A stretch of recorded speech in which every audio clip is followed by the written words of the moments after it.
aumenta mi fe, Señor, aumenta mi fe, aumenta mi fe, Señor, aumenta mi fe, que nunca olvide tus promesas, que nunca olvide tus palabras, que Él lo crea, que no lo dude jamás. Tu palabra me dice, todo el que pide se le dará, y el que toque a la puerta se le abrirá. Todo es posible, todo es posible para ti, Señor. Aumenta mi fe, Señor, aumenta mi fe, aumenta mi fe, Señor, aumenta mi fe, aumenta mi fe, aumenta mi fe, aumenta mi fe, aumenta mi fe, aumenta mi fe, aumenta mi fe, aumenta mi fe, aumenta mi fe, Señor.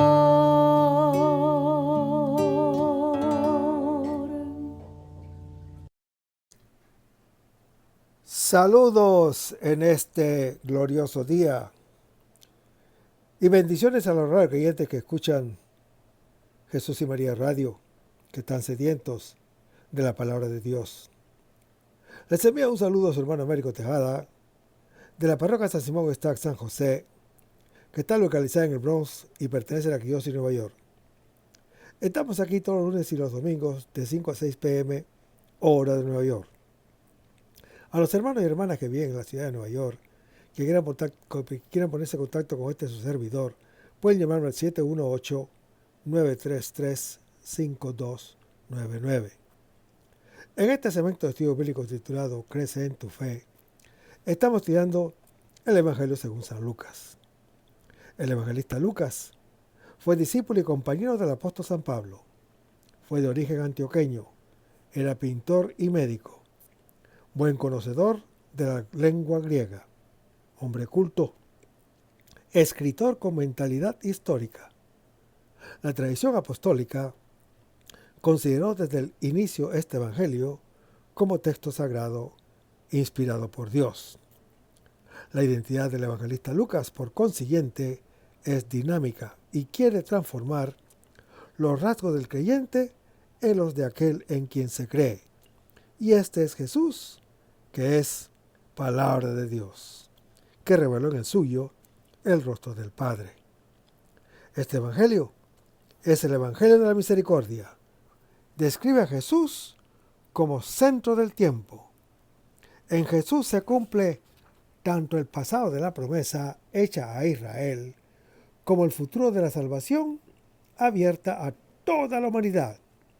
El evangelista Lucas se dirige a un lector que proviene del paganismo, pero que ya es creyente y que desea conocer cada vez más a fondo el rostro amado de su Señor y Salvador Jesús. Estamos en el capítulo 9 del Evangelio según San Lucas, pero antes vamos a comenzar con una oración y lo hacemos en el nombre del Padre, del Hijo y del Espíritu Santo. Señor, que todo lo que hagamos este día inicie con tu bendición y termine con tu ayuda. Que todo lo que digamos este día sea motivado por tu amor e inspirado por tu gracia. Que nuestras obras de este día reciban tu inspiración y perduren en tu paz. Todas estas cosas, Padre Celestial, te las pedimos en el luz y poderoso nombre de tu Hijo Jesús, que vive y reina en unión del Espíritu Santo, quien es Dios, por los siglos de los siglos. Amén.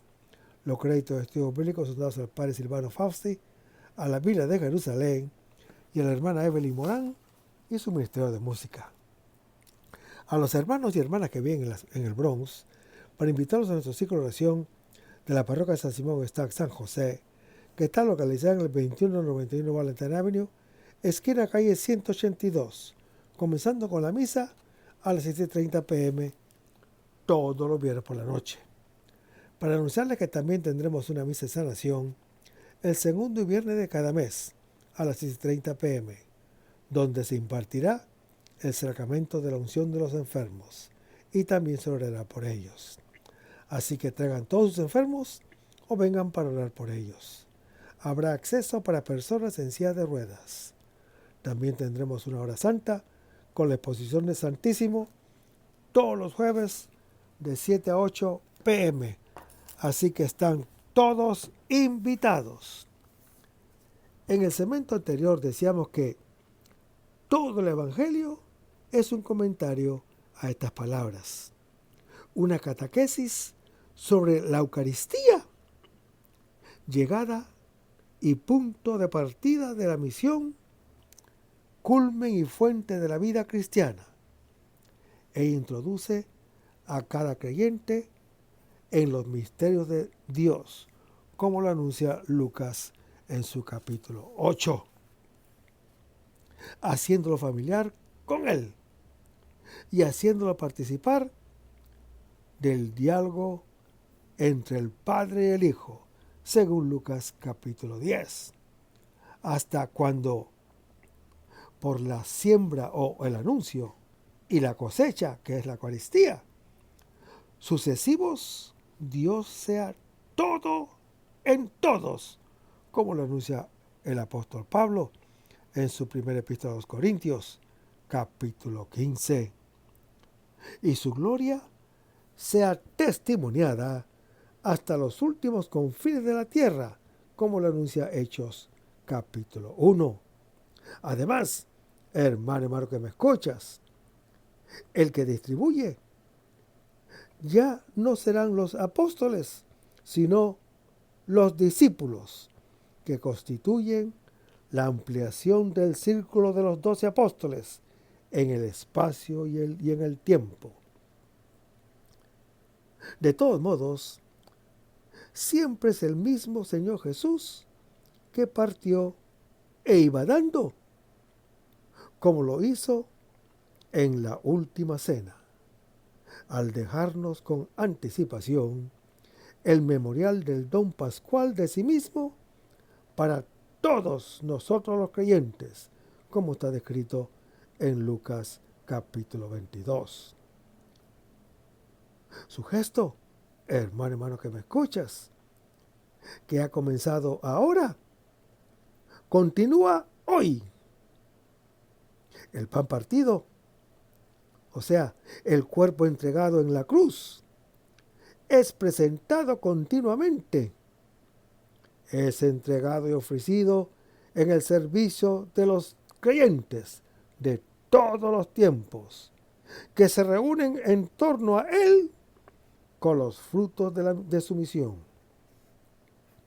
Hermanos, en la Eucaristía vivimos aquí y ahora, o sea, el hoy, de su amor eterno que se nos ha entregado en el hoy de la cruz.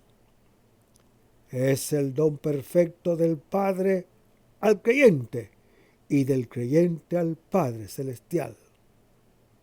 El único sí total, recíproco del uno al otro. Hermanos, Dios celebra una fiesta porque encuentra a su Hijo muerto y resucitado. Y todo hijo perdido y muerto resucita y es salvado. Y el versículo 17 se lee: comieron todos hasta saciarse. Hermanos, quien come este pan se asocia al cuerpo entregado, entra en la economía del amor y del don y vive de esto. Todos comen de él, porque el don no conoce privilegios y están saciados porque solamente el don sacia. El pueblo entra en la bienaventuranza de la saciedad del reino, proclamada en Lucas capítulo 6. Ha terminado el camino como hambre, siempre acechada por la muerte. Quien come de este pan vivirá para siempre. ¿Por qué? Unido al cuerpo muerto y resucitado del Señor, vive de su mismo amor en la obediencia al Padre Celestial. Hermanos, esta es la saciedad de la vida de la cual se habla. Las otras plenitudes son aparentes. Aumentarán la náusea y el hambre, como lo anuncia Lucas capítulo 6. El pan que sacia recuerda el Éxodo, como está en el Éxodo capítulo 16. Seguimos leyendo el versículo. Se recogieron los trozos que les habían sobrado. Hermanos, la bienaventuranza y saciedad del reino está ligada a la economía del don y de la misericordia que se da en el pan. Dichoso el que pueda comer el pan en el reino de Dios, lo anuncia Lucas capítulo 14. La sobreabundancia es la bendición ya prometida al que abre la mano ante el pobre, como lo anuncia Deuteronomio capítulo 15. El pan que abunda y sobra recuerda 2 Reyes capítulo 4. Este pan, hermano que me escuchas, en fin, se puede conservar, a diferencia del maná que perece, porque es el pan de vida, según lo anuncia el Señor Jesús en Juan capítulo 6. Se conserva dándolo y se multiplica dividiéndolo. Y sobran 12 canastos, uno para cada tribu y uno para cada tiempo. Hay para dar como un don a todos y para siempre. Pero vayamos a Lucas capítulo 9, versículo 18 al 22, donde se lee: Y sucedió que, mientras él estaba orando a solas, se hallaban con él los discípulos. Y él les preguntó: ¿Quién dice la gente que soy yo? Ellos contestaron: unos que Juan el Bautista, otros que Elías, y otros que uno de los antiguos profetas resucitó. Él les preguntó: ¿y ustedes? ¿Quién dice que soy yo? Pedro le contestó: tú eres el Cristo. Jesús les mandó enérgicamente para que no se lo dijeran a otros, y les explicó que el Hijo del Hombre debe sufrir mucho, ser rechazado por los ancianos, los sumos sacerdotes y los escribas, padecer la muerte y resucitar al tercer día. Y decía a todos. Hermanos, algunos autores colocan aquí, en vez de hacerlo en el versículo 15, el comienzo de la segunda parte del Evangelio según San Lucas, con el inicio del gran viaje a Jerusalén. Ciertamente, los versículos 18 a 51 sirven como cierre. En ellos, el evangelista San Lucas deja resonar con plena libertad todos los temas de la primera parte del Evangelio y entona los de la segunda, para concluir lo que se ha abierto y hacer alusión a lo que va a desarrollar. En efecto, hermano que me escuchas, se responde a la pregunta: ¿quién es este? de una manera definitiva y desde todos los puntos de vista. Gentes, discípulos, el Señor Jesús, el Padre Celestial, contemporáneamente se nos introduce en el conocimiento del enigma. ¿Cuál es su espíritu? Del que lo llevará hasta Jerusalén.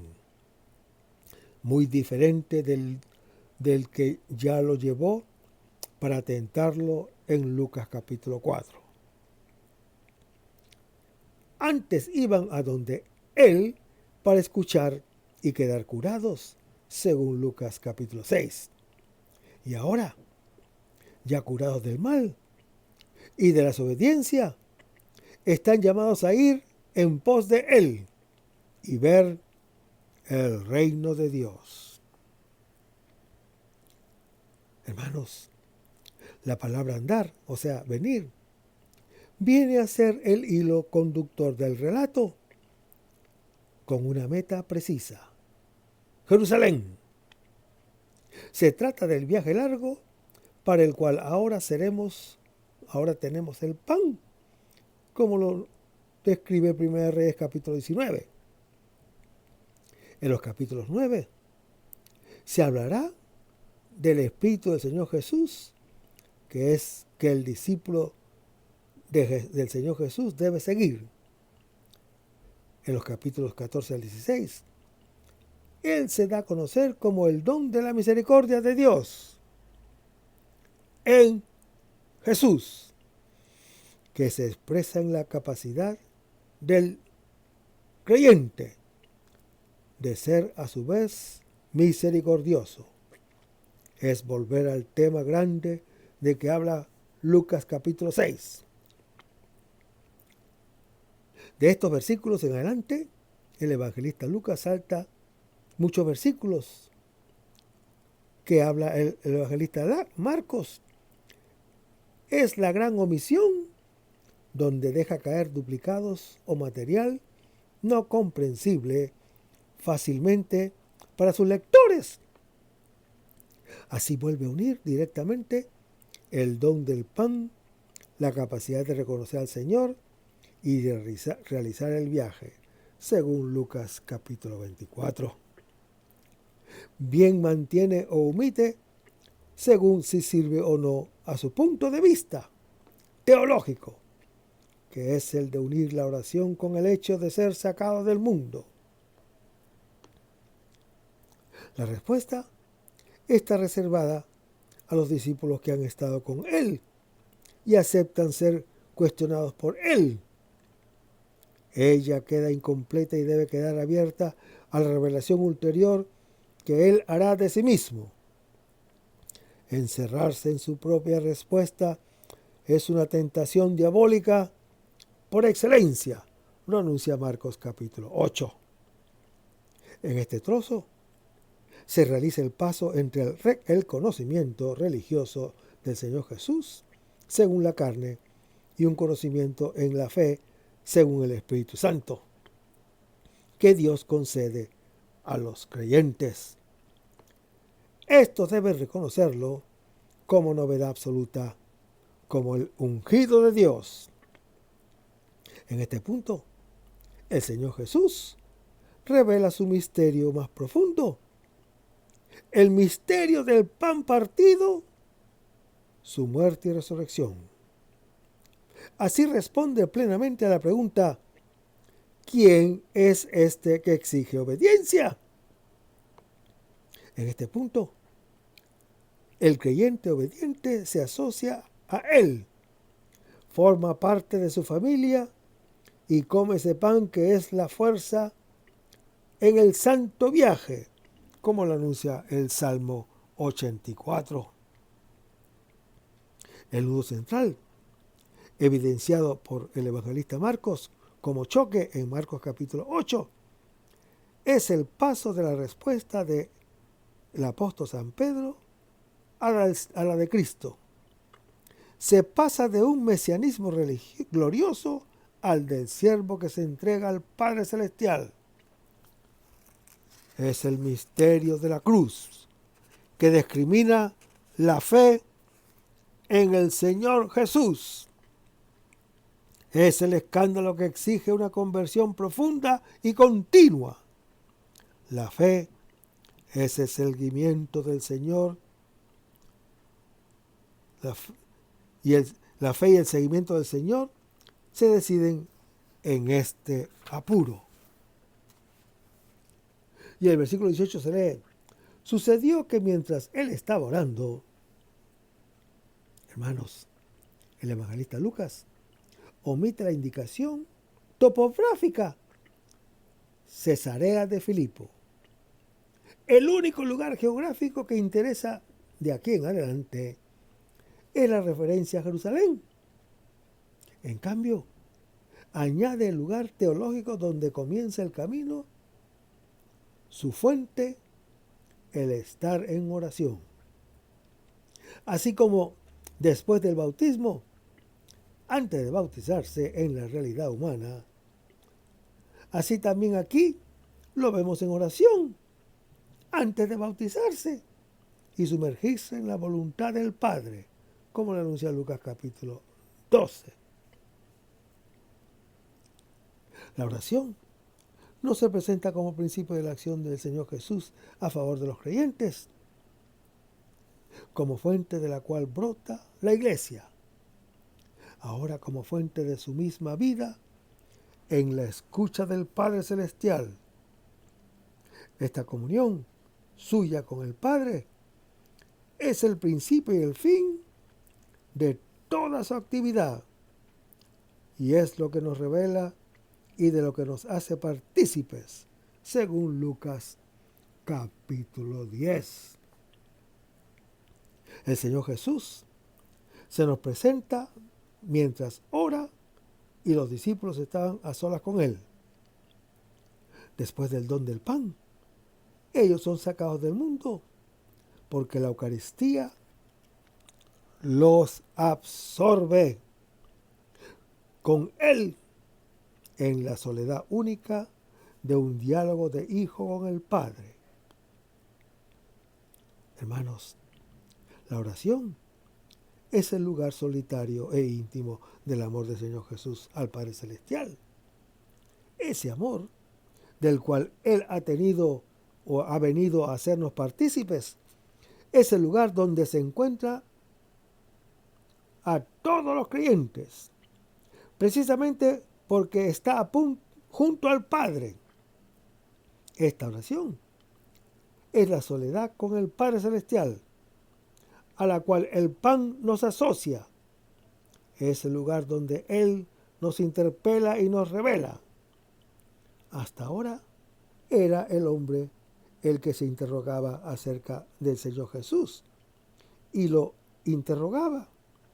Ahora es Él mismo quien toma la iniciativa. Aquí termina nuestra pregunta para escuchar la suya. Él exige nuestra respuesta. Solo si le respondemos, comienza el diálogo y Él responde, como está en Lucas capítulo 20. Finalmente, hermano que me escuchas, somos nosotros los cuestionados, no ya Él, que en el pan nos ha dicho ya y nos ha dado todo cuanto es. El Señor Jesús hace explícitamente las dos preguntas para prevenir a los discípulos acerca de la ambigüedad de la respuesta y acerca del peligro constante de regresar a la respuesta de la gente. Y en el versículo 19 se lee: unos que Juan el Bautista, otros que Elías y otros. La respuesta de la gente es la misma de Lucas capítulo 19, capítulo 9, con la diferencia de que Herodes no recibirá nunca ninguna respuesta, como está en Lucas capítulo 23, porque ha dado muerte a Juan el Bautista.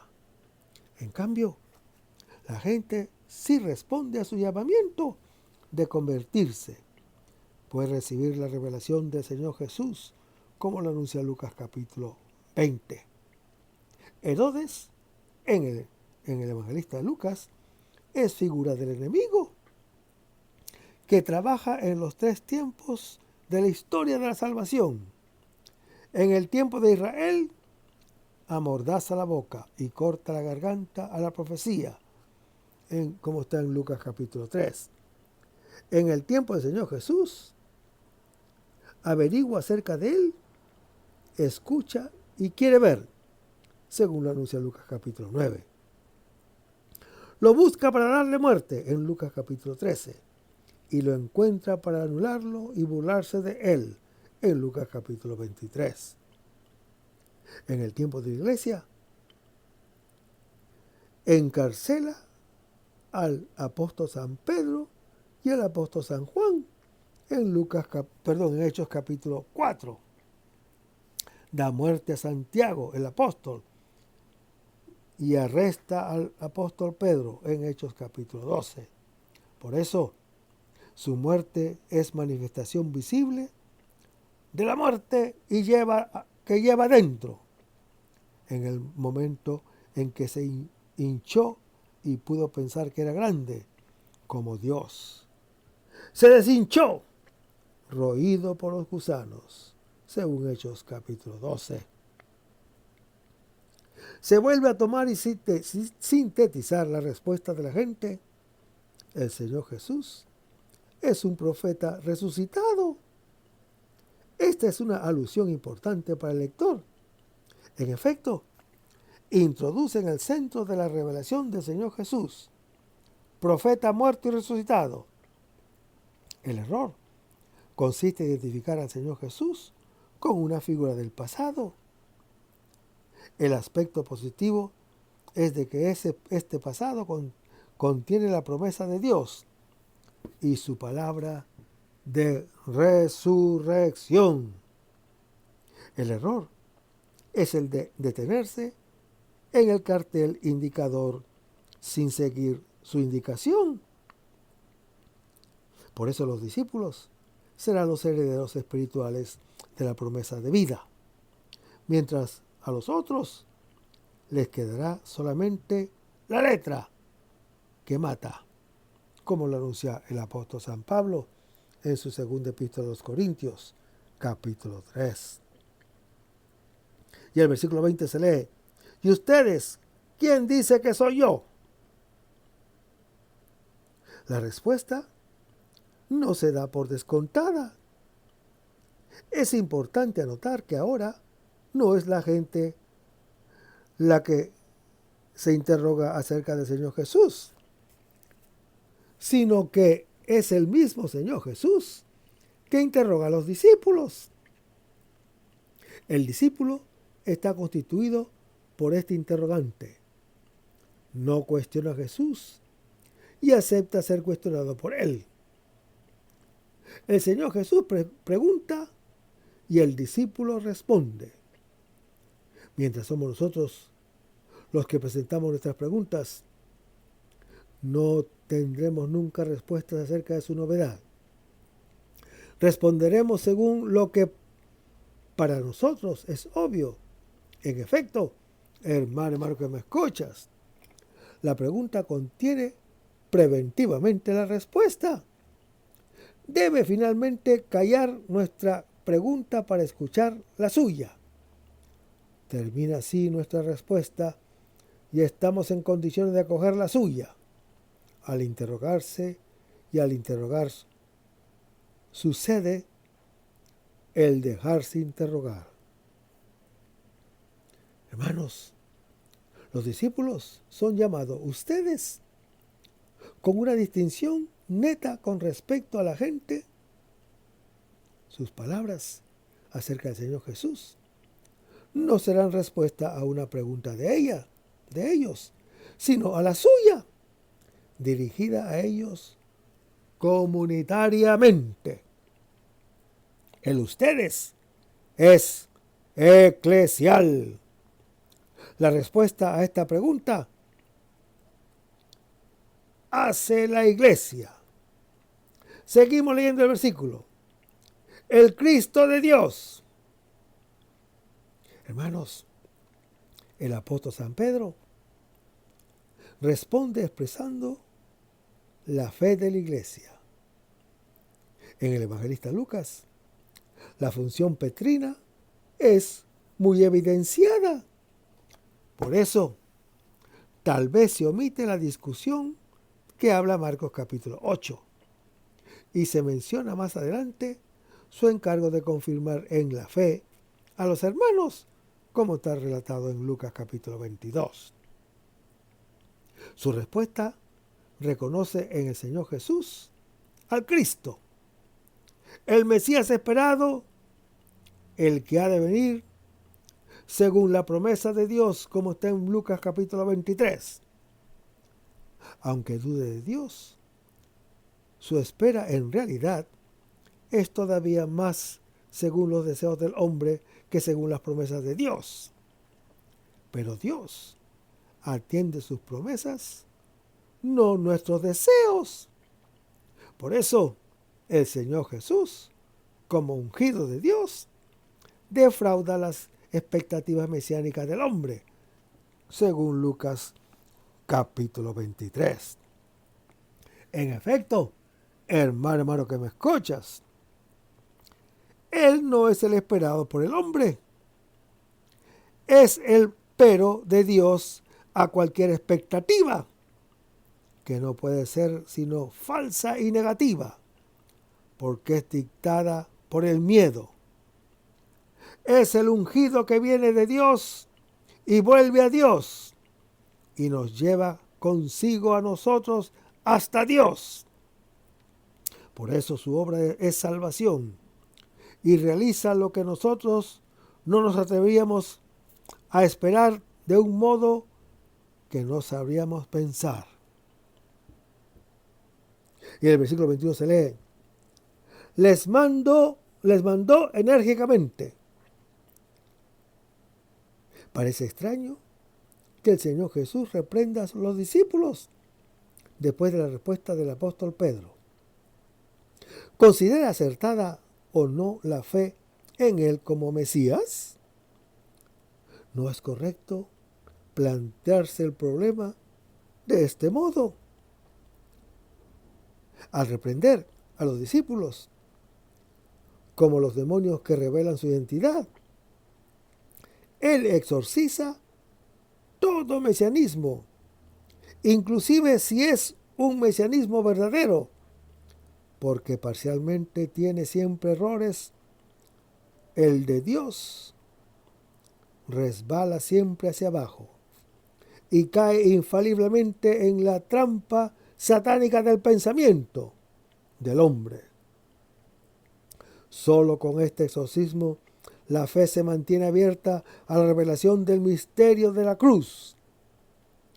De lo contrario, hermano que me escuchas, cae en el lazo del tentador, que nos mueve con el miedo a la muerte y nos sugiere, como regla suprema de acción, la tentación. Sálvate a sí mismo, se lo decían al Señor Jesús cuando estaba en la cruz, en Lucas capítulo 23. El evangelista Lucas sintetiza en este reproche el exorcismo del Señor Jesús a la fe del discípulo que no acepta al Mesías sufrido. Acuérdense que el reproche de los discípulos de Emaús, cuando el Señor Jesús le dice: oh insensatos y tardos del corazón, para creer todo lo que dijeron los profetas. Y lo dijo en Lucas capítulo 24. Lo difícil no es creer que un profeta haya resucitado, sino creer en su palabra, como lo anuncia Lucas capítulo 16. Los discípulos no pueden revelar la mesianidad sin la corrección que Él le aporta a ella con su muerte y resurrección. El misterio de la cruz, como camino hacia la vida, es lo específico de su mesianidad. El pensamiento de Dios, contrapuesto al pensamiento del hombre, según Marcos capítulo 8. Los discípulos lo comprenderán lentamente y solo después de la Pascua. Las tentaciones que el Señor Jesús ya afrontó para sí en el desierto y vencerá en la cruz, ahora están en el corazón de los creyentes y de la iglesia, en el tiempo que separa el bautismo de la gloria. Por eso la palabra de la cruz siempre debe exorcizar la iglesia de todo mesianismo falso. Y el versículo 22 se lee: el Hijo del Hombre debe sufrir mucho. Hermanos, el Señor Jesús aquí revela el misterio del pensamiento de Dios, que el hombre no puede pensar ni aceptar. El problema ya no es que el Señor Jesús sea el ungido de Dios, sino cómo lo es. Él es el Dios precisamente porque no se salva a sí mismo, sino que se pierde y se entrega por nosotros los creyentes. Las tres tentaciones de la cruz, en conexión con Lucas capítulo 9, este es el camino hacia la gloria, la experiencia del Señor Jesús que la iglesia tiene en el pan partido. Él no es el Mesías de la expectativa humana, sino el Hijo del Hombre, majestuoso y enigmático, que afronta el camino del siervo del Señor. Es la primera autorrevelación plena del Señor Jesús, el meollo de la fe cristiana, su misterio de muerte y de la resurrección redentora. El debe indica el cumplimiento de la voluntad de Dios, revelada en la Escritura. Esa voluntad no es una arbitrariedad caprichosa, debe morir en la cruz por nosotros los creyentes, porque nos ama y nosotros estamos en la cruz. El sufrimiento del siervo que ama al Padre Celestial y a los creyentes es el misterio del Señor Jesús. La cruz es nuestro mal que Él carga sobre sí porque nos ama. Eso es lo que hace Él, perderse para salvarnos.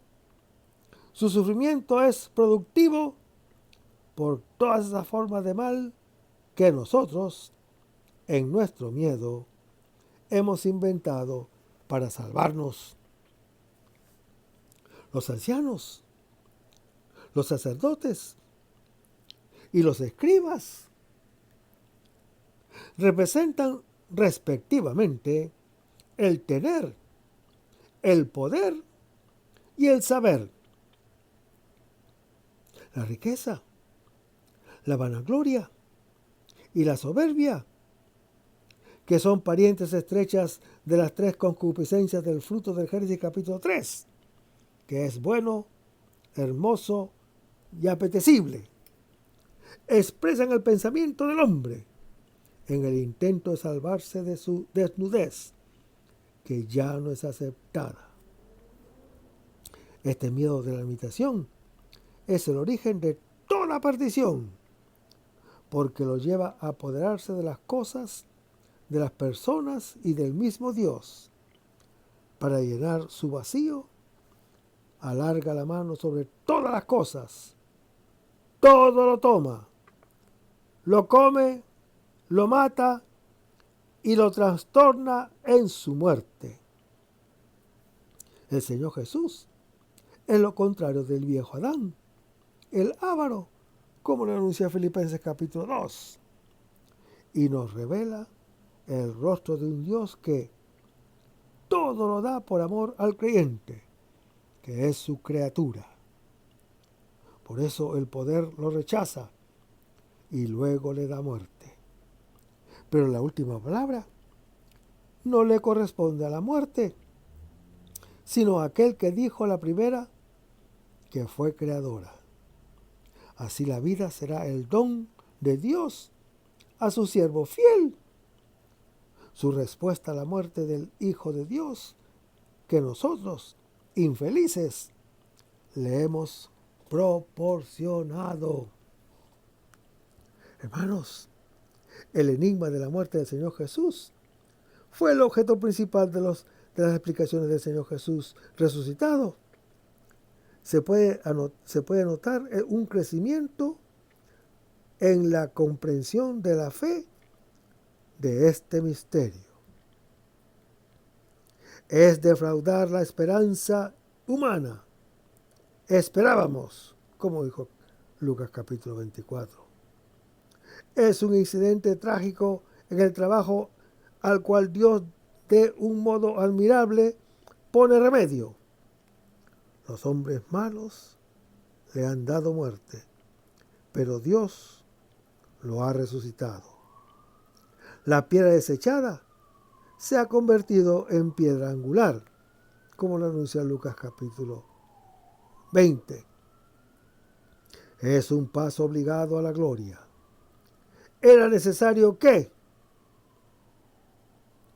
es el lugar de la obediencia al Padre Celestial, del amor a Él, en el amor a los hermanos, perjudicados, en una actitud contraria a la de Adán, como lo anuncia el apóstol Pablo en su epístola a los Filipenses, capítulo 2.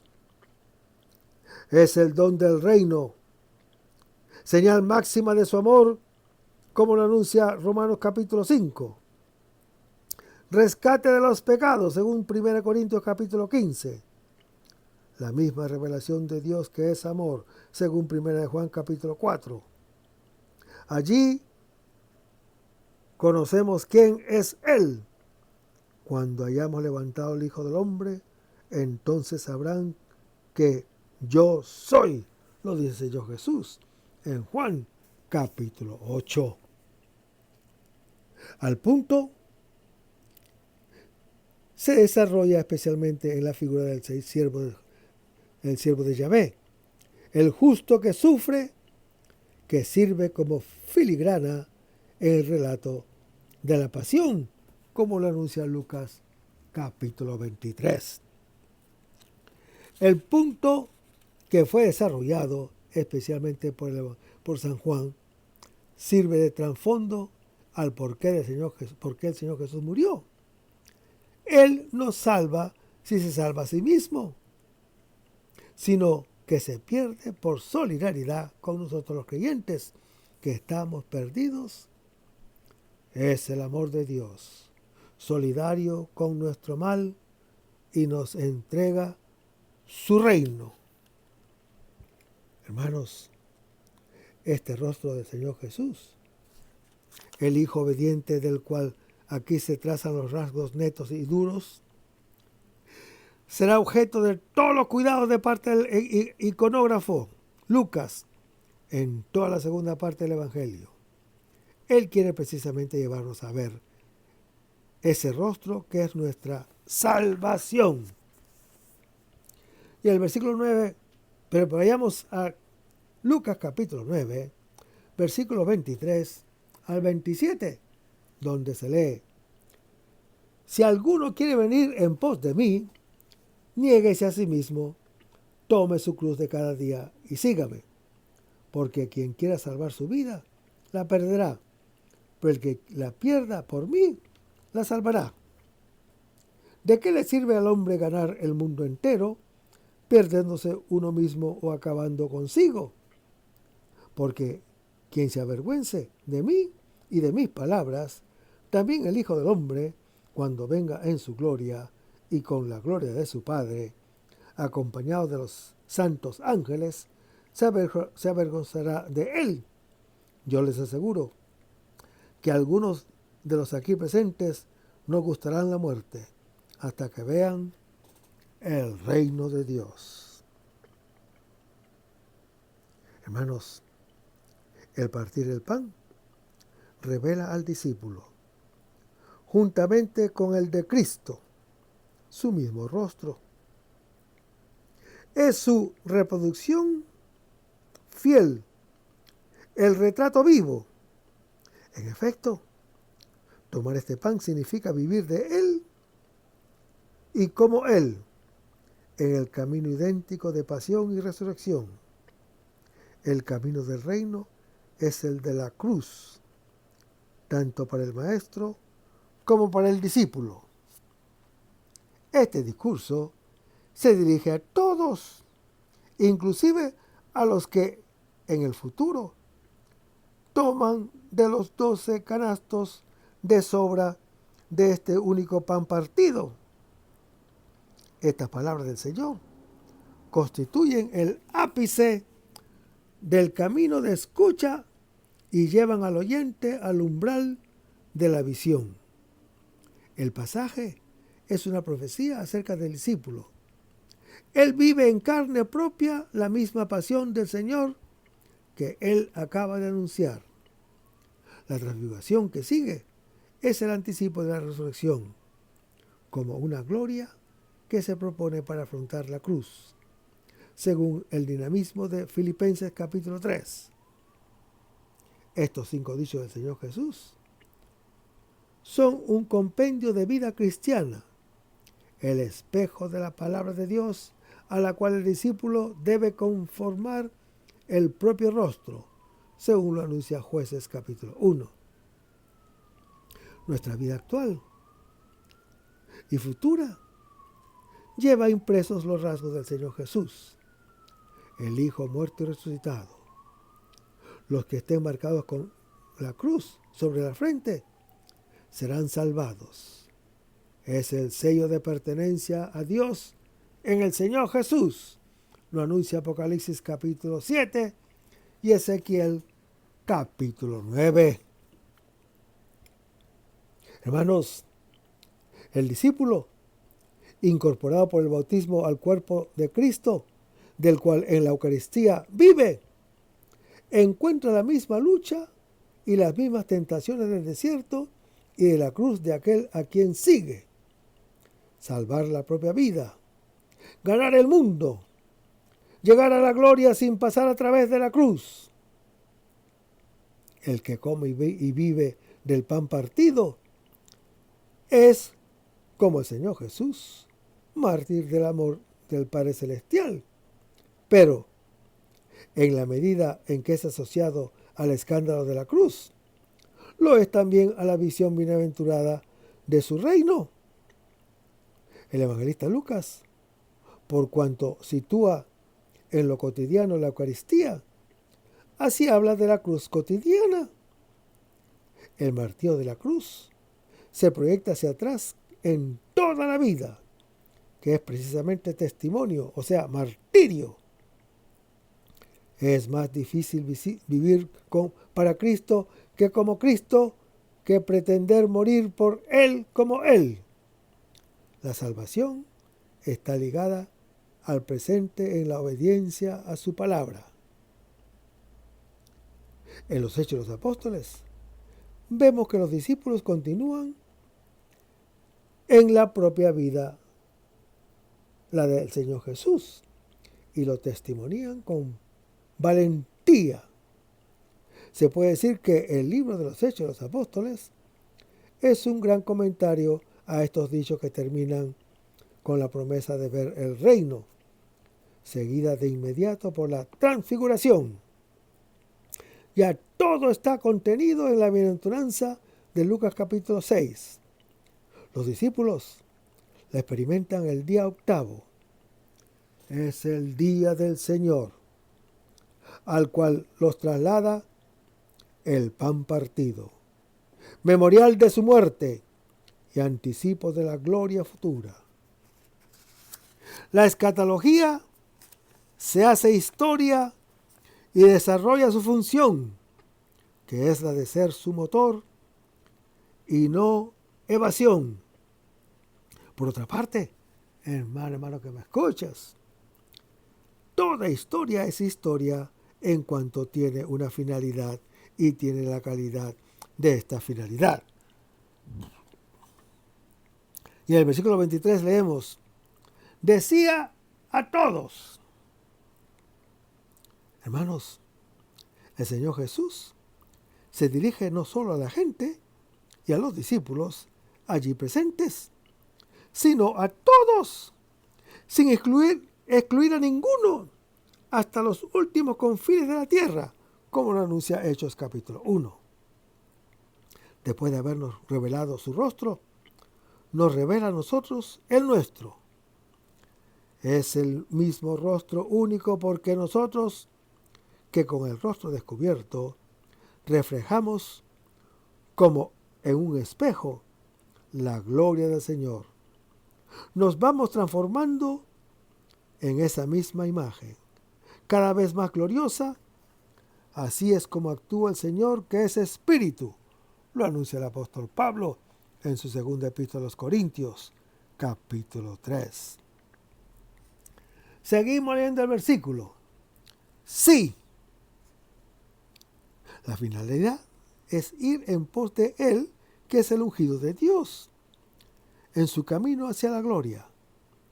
Ahora el Señor Jesús establece las condiciones que no son de libre elección. El paso a través de la cruz es una necesidad para Él, como lo anuncia Lucas capítulo 24, y para los discípulos, porque es necesario pasar por muchas tribulaciones para entrar en el reino de Dios, como lo anuncia Hechos capítulo 14. Seguimos leyendo el versículo. Algunos quieren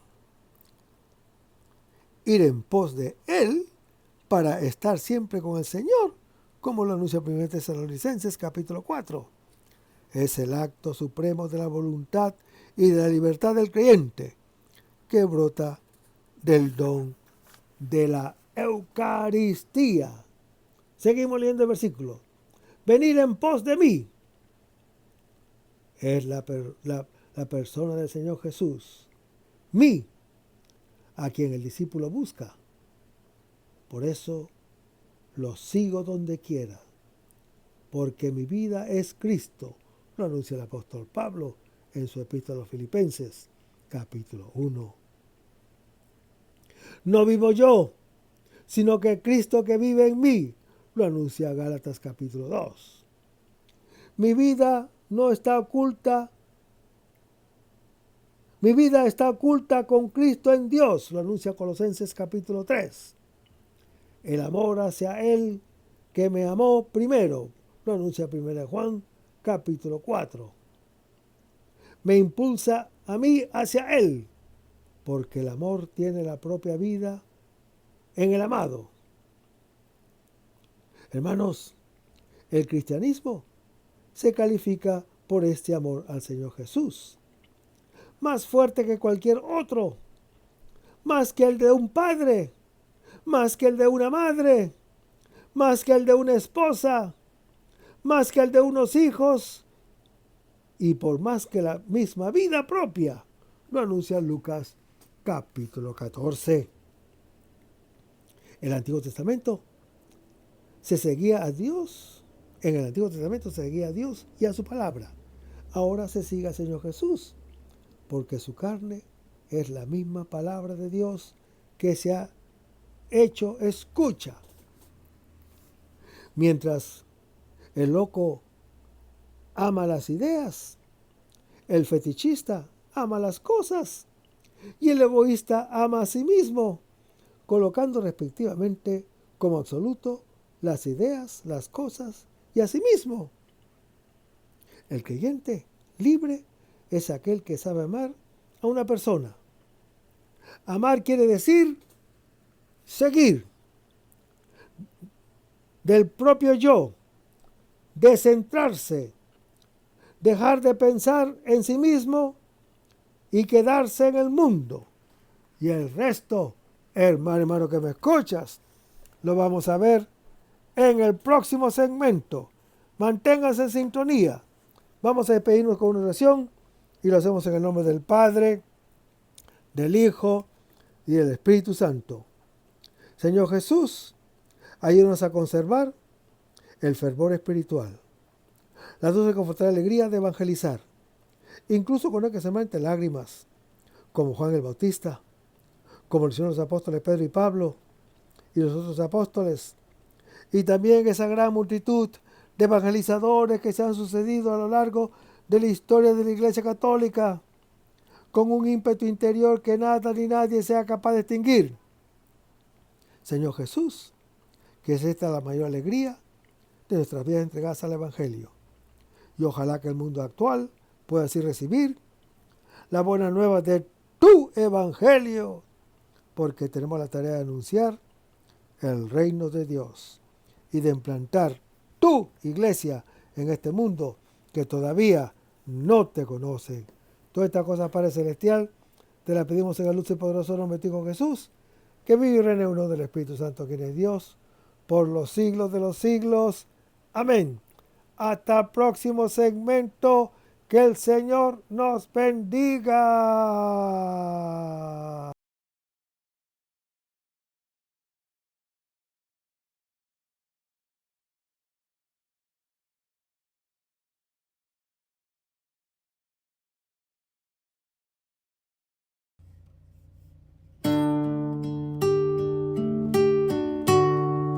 Aumenta mi fe, Señor, aumenta mi fe.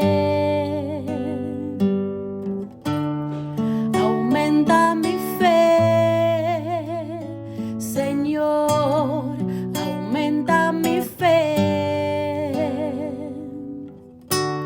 Que nunca olvide tus promesas, que nunca olvide tus palabras, que Él lo crea, que no lo dude jamás. Tu palabra me dice, todo el que pide se le dará, y el que toque a la puerta se le abrirá. Todo es posible, todo es posible para ti, Señor. Aumenta mi fe, Señor, aumenta mi fe. Aumenta mi fe, Señor, aumenta mi fe. Aumenta mi fe, aumenta mi fe, aumenta mi fe, aumenta mi fe, aumenta mi fe, aumenta mi fe, aumenta mi fe, aumenta mi fe, Señor.